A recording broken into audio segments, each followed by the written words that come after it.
রোহিঙ্গাদের পক্ষ থেকে এই সংকট, এই সমস্যা সম্পর্কে তাদের ভাষ্য আমরা শুনেছি। এই প্রথমবারের মতন তারা সকলে সমবেত হয়ে তাদের যে কণ্ঠস্বর, তাদের যে স্বপ্ন, এই সমস্যার সমাধানে তারা যে চিন্তা ভাবনা করছেন তার সব কিছু প্রথমবারের মতন একটা ছাদের নিচে তারা বলবার সুযোগ পেয়েছেন। সেই হিসেবে এটা ছিল একটা ঐতিহাসিক ঘটনা। আজকে পুরো অনুষ্ঠান জুড়ে তাদের যে গতকালকের আলাপ আলোচনা সেটার প্রতিফলিত হয়েছে। আজকে সকালে আমাদের মাননীয় প্রধান উপদেষ্টা প্রফেসর ডক্টর মোহাম্মদ ইউনূস এই ডায়ালগের উদ্বোধন করেন। তিনি তার দিক নির্দেশনামূলক বক্তব্যে একটি 7 দফা প্রস্তাবনা পেশ করেন। আমরা আশা করছি আসন্ন জাতিসংঘ সম্মেলনে এই 7 দফা একটা বড় ভূমিকা পালন করবে। আজকে 4টা থিমেটিক সেশনে আমরা বিভিন্ন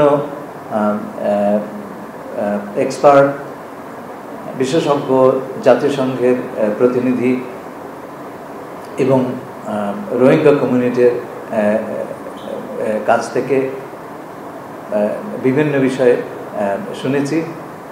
সবশেষে এই সমস্যার ভবিষ্যৎ সমাধানের গতিপথ কী হতে পারে সেটা নিয়ে আমরা শুনেছি। 6টি বিষয়ে আমাদের কাছে মনে হয়েছে 6টি বিষয় খুব পরিষ্কারভাবে উঠে এসছে। প্রথমটি হচ্ছে রোহিঙ্গাদের ভয়েস অফ দ্য রোহিঙ্গাস। এই বিষয়ে রোহিঙ্গাদের নিজস্ব বর্ণনা, নিজস্ব বয়ান। আমি একটু আগে বললাম, এটা কিন্তু এই প্রথমবারের মতোই হলো। এই সমস্যা সমাধানের মুখ্য ভূমিকা পালন রোহিঙ্গাদের করার প্রয়োজন, কিন্তু তারা এক ফোরামে অনেকদিন আসতে পারেননি। সেটা ছিল একটা বড় ধরনের সেটব্যাক। আগামী সম্মেলনে যাতে তাদের ঐক্যবদ্ধ কণ্ঠস্বর আমরা জাতিসংঘের কাছে তুলে আনতে পারি, সেই কাজটি আমরা সফলভাবে আজকে করতে পেরেছি। দ্বিতীয় বিষয়টি হচ্ছে রিপ্যাট্রিয়েশন বা প্রত্যাবাসন। রোহিঙ্গারা এক বিষয়ে ঐক্যমত প্রকাশ করেছেন এবং খুব দৃঢ় ঐক্যমত, যে তারা সম্মানের সঙ্গে, নিরাপত্তার সাথে তাদের অধিকার, সমস্ত অধিকার নিয়ে পার্মানেন্টলি, স্থায়ীভাবে ফেরত যেতে চান মিয়ানমারে।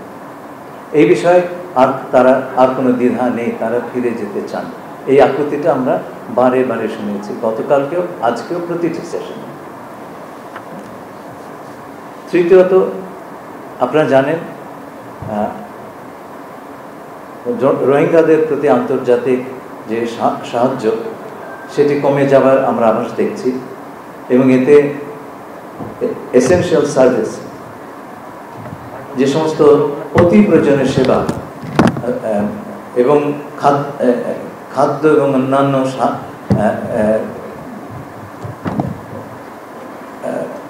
খাদ্য, ঔষধ, শিক্ষা ইত্যাদি অতীব প্রয়োজনীয় যে সেবা, সেগুলো দেওয়ার ব্যাপারে একটা অনিশ্চয়তা সৃষ্টি হয়েছে। এই আজকের ডায়ালগে সকল পার্টিসিপেন্ট এই বিষয়টা আলোকপাত করেছেন। সবাই পর্যাপ্ত সহায়তা যাতে রোহিঙ্গারা পান সেই বিষয়ে বিশ্বের কাছে আবেদন করেছেন। চতুর্থ একটি বিষয় যেটা অত্যন্ত প্রয়োজনীয় এই সমস্যার সমাধানের জন্য, সেটা হচ্ছে বিভিন্ন পক্ষের ভিতরে আলোচনা। এই বিষয়টি এবার বেশ ভালোভাবে সামনে এসেছে। আমার তো মনে হয় যে আমরা এই প্রথমবারের মতন অর্গানাইজড ওয়েতে কনফিডেন্স বিল্ডিং মেজার বা বিভিন্ন পক্ষের মধ্যে বিশ্বাস স্থাপন করা, আস্থা স্থাপনের প্রচেষ্টা, সেই কথাটি আমরা এবার খুব জোরের সঙ্গে উচ্চারিত হতে দেখলাম।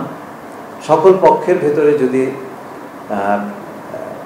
বিশ্বাস এবং আস্থার সম্পর্ক তৈরি না হয়, তাহলে এই সমস্যার স্থায়ী সমাধান সম্ভব নয় বলে অনেকে মনে করেছেন। 5 নম্বর হচ্ছে মায়ানমারে ভেতর থেকে উৎসারিত বিভিন্ন অপরাধমূলক কাজকর্ম এই অঞ্চলের স্থিতিশীলতা বিনষ্ট করতে পারে। এই বিষয়টি জরুরিভাবে দেখবার জন্যে একটা বিশেষ আবেদন উঠে এসেছে। এবং সবশেষে রোহিঙ্গাদের প্রতি যে ধরনের অপরাধমূলক কাজ চালানো হয়েছে তার পূর্ণ জবাবদিহিতা, এই ব্যাপারে